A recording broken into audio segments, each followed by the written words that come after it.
కడప నగరంలోని ఓం శాంతి నగర్ దగ్గర కాలువల నిర్మాణం కొరకు పనులకు కడప ఎమ్మెల్యే మాధవిరెడ్డి శంకుస్థాపన చేశారు. ఈ సందర్భంగా ఆమె మాట్లాడుతూ కడప నగర అభివృద్ధి వేగంగా జరుగుతుందన్నారు. కాలువలు, బ్రిడ్జిలు, రోడ్లు ఎక్కడికక్కడ నిర్మాణం చేస్తున్నామన్నారు. అందరి సహకారం ఉంటే ఇంకా అభివృద్ధి చేసి చూపిస్తామన్నారు. తన 5 ఏళ్ల పదవీ కాలంలో కడప అభివృద్ధి అంటే ఏంటో చేసి చూపిస్తామన్నారు. ఓం శాంతి నగర్ రోడ్ నెంబర్ 17లో కాలువ కానీ రోడ్డు నిర్మాణం కానీ చేపట్టడం జరిగింది.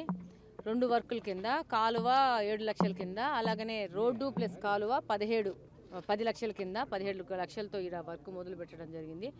ఇంకా రేపు ఒక రోడ్డు 21లో కూడా ఈరోజు 15th ఫైనాన్స్ కింద ఇంకొక రోడ్డు మొదలు పెట్టడం జరుగుతుంది. అలాగనే ఇందాక రోడ్ నెంబర్ 19లో కూడా అన్నోళ్ళు చెప్పినారు, దాన్ని కూడా DFMSలో అప్రూవల్ కోసం పెట్టడం జరిగింది. ఆ వర్క్ కూడా త్వరలో మొదలు పెడతాము.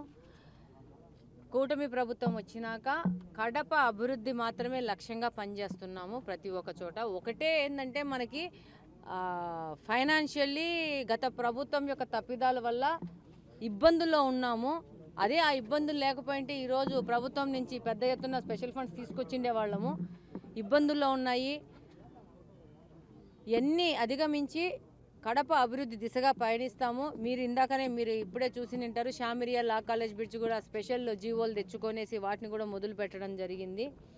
అలాగనే ఈ యొక్క స్ట్రాంగ్ వాటర్ డ్రైన్స్ కూడా 25% లెస్ ప్రోగ్రెస్ ఉండడం వల్ల కూడా అవి కూడా క్యాన్సిల్ అయ్యే పరిస్థితిలో ఉంటే సీఎం గారికి ప్రత్యేక దృష్టిలో తీసుకొని వెళ్ళి కడపలో ఈ స్ట్రాంగ్ వాటర్ డ్రైన్స్ లేకపోతే కడప మునిగిపోయే పరిస్థితి ఉందని చెప్పి ఆ రోజు విజయవాడ మునిగిపోతే బుడమేరు ద్వారా ఆ యొక్క విషయాన్ని ఆయనకు ఒక ఎగ్జాంపుల్ ద్వారా చెప్పి ముఖ్యమంత్రి గారిని విషయం అర్థం చేసుకుండా చేసి special GO strong water drains కూడా స్పెషల్ జీవో తీసుకొచ్చి వాటిని కూడా ప్రోగ్రెస్ని ప్రత్యక్షంగా శ్రీనివాసరెడ్డి గారు పార్లమెంట్ అధ్యక్షులు దాదాపు ప్రతి ఒక్క నెల 1-2 సార్లు వెళ్ళి విజిట్ చేస్తున్నారు ప్రోగ్రెస్లు. కానీ ఎక్కడన్నా ఏదైనా ఆటంకాలు ఉంటే మేమే ప్రత్యక్షంగా వెళ్ళి ఆటంకాలను తప్పించి ఈ యొక్క వర్కులు స్పీడ్గా జరిగే విధంగా పనిచేస్తూ ఉంటాము.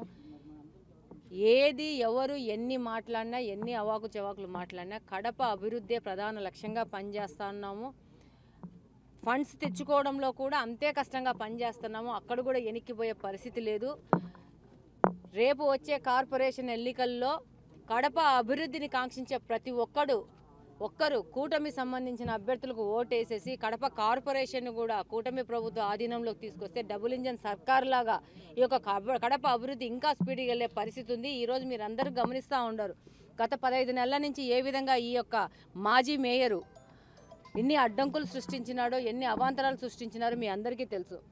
ప్రభుత్వం అధికారంలోకి రాగానే అసలు 100 క్లాప్ ఆటోలు ఉంటే వాటిని 70కి కుదించిన ఘనత వాళ్ళది. అది యొక్క తప్పుని కూటమి ప్రభుత్వం మీద వేయాలనుకొని ఒక పెద్ద ఎత్తున వాళ్ళు ఒక ప్లాన్ వేసుకున్నారు. అందులో ఫెయిల్ అయిపోయి ఆ మురికిలో వాళ్ళు మురిగినారు. దాన్ని కూడా అధిగమించి ఈరోజు వాళ్ళు 70కి కుదిస్తే మళ్ళా మన కార్పొరేషన్ సహాయంతో, అధికారుల సహాయంతో, గవర్నమెంట్ సహాయంతో వాటి మళ్ళీ 90 ఆటోలకు పెంచిన ఘనత కూటమి ప్రభుత్వాన్ని. ఈరోజు ప్రతి ఒక్క విభాగంలోనూ వీళ్ళు 10 సంవత్సరాలు 20 సంవత్సరాల నుంచి కార్పొరేషన్ హస్తగతం చేసి దీన్ని కంపు కుళ్ళు పెట్టించినారు.